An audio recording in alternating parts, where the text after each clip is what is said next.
Bien, el Señor siempre nos concede la gracia de poder escuchar su palabra y para poder también nosotros tener la fuerza necesaria en nuestra vida.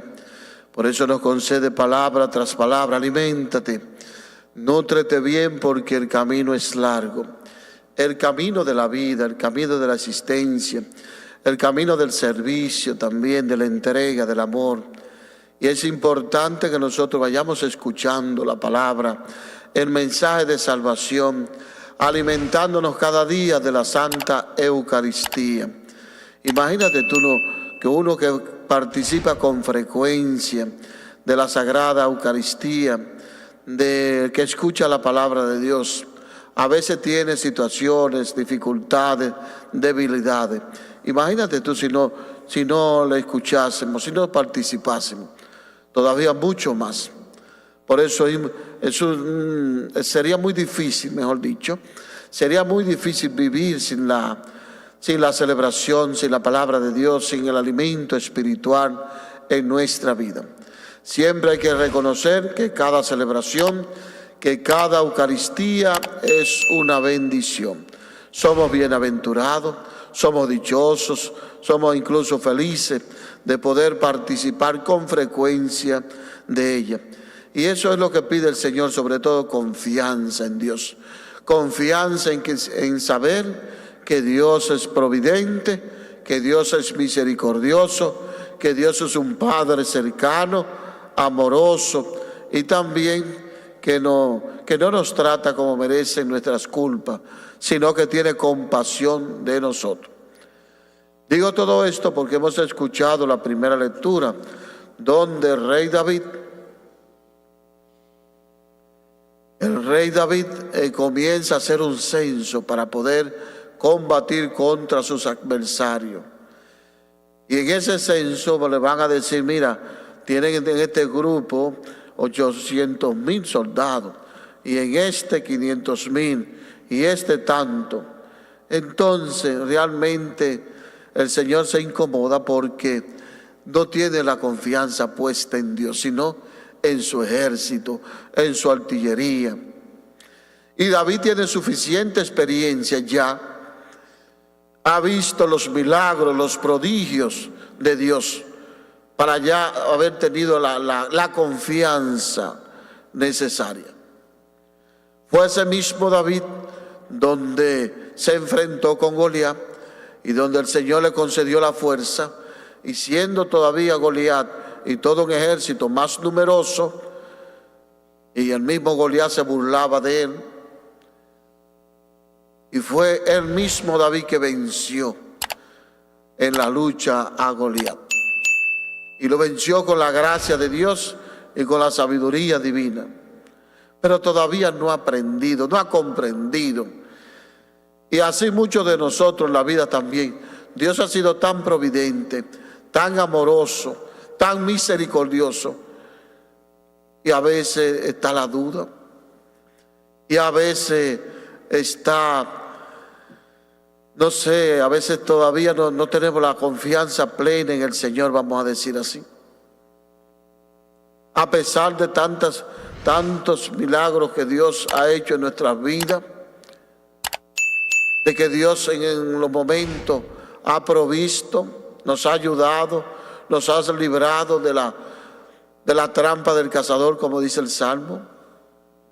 Entonces, el mismo David se siente mal, se siente incómodo.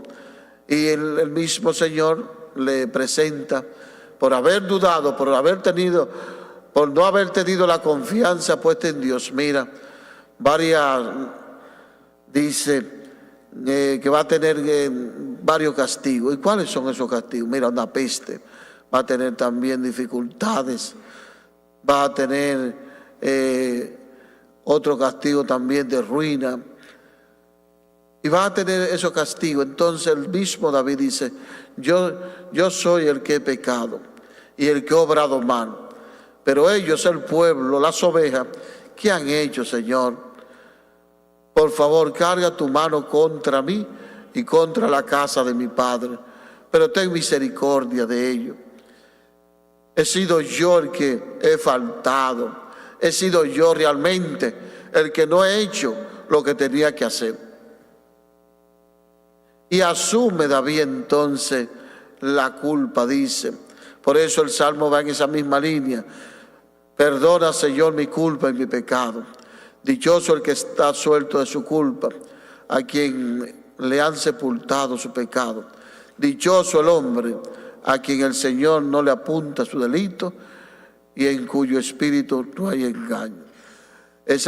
Toda esa lectura la he narrado de esta forma para que podamos comprender también que muchas veces podemos errar, que muchas veces podemos fallar y estamos llamados a creer, a confiar plenamente en Dios, ese Dios que te ha dado un hogar, que te ha dado una familia, que ha provisto cosas materiales para ti.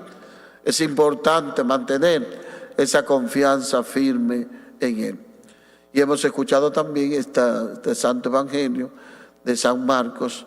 San Marcos va a ver, sobre todo, va a hablar de cuando Jesús estaba en la sinagoga. Y estando Jesús en la sinagoga, todos quedan sorprendidos del Maestro. ¿Y de dónde saca Jesús todo esto? ¿Qué sabiduría es esa que tiene? Y esos milagros que realiza. No es el hijo del carpintero, y comienzan a cuestionarle también por los orígenes. Y dice el Maestro que no desprecian a un profeta más que en su tierra y entre sus parientes y su casa. Son cosas que también se dan con frecuencia, cuando muchas veces en el mismo hogar, en la misma familia, no se valora al otro por todo lo que se da, por todo lo que se entrega, por todo lo que ayuda.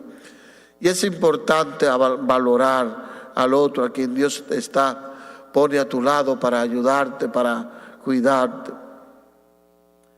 Y dice al final también, la misma desconfianza, que el Maestro en Cafarnaúm, en su tierra, ahí cerca en Galilea, no pudo hacer muchos milagros, porque no había fe.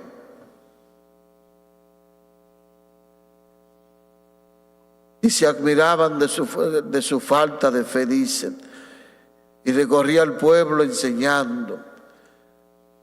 Pero como no dieron crédito a la palabra de Dios, el Maestro no pudo hacer allí en este sector, en Cafarnaúm, en los milagros que estaba impuesto a hacer en los diferentes lugares. Había pasado por una comarca y había hecho milagros. Había pasado por una familia y había hecho milagros. Precisamente pasa por aquello donde le conocen y ahí no pudo hacer ningún milagro porque no había fe. Y es que donde no hay fe no se puede hacer el milagro. Siempre es importante tener esa fe, esa confianza en Dios para que Dios pueda hacer el milagro. Pero si el Señor no viene y me habla, yo no voy a creer, dicen algunos. Pero si yo no veo al Señor, pero comienza teniendo fe, confianza en Dios, pensando que Dios sí puede. Dios puede unir ese matrimonio, aunque esté dividido. Dios puede sanar esa enfermedad. Dios puede también proveer para ti, para tu familia, para los tuyos.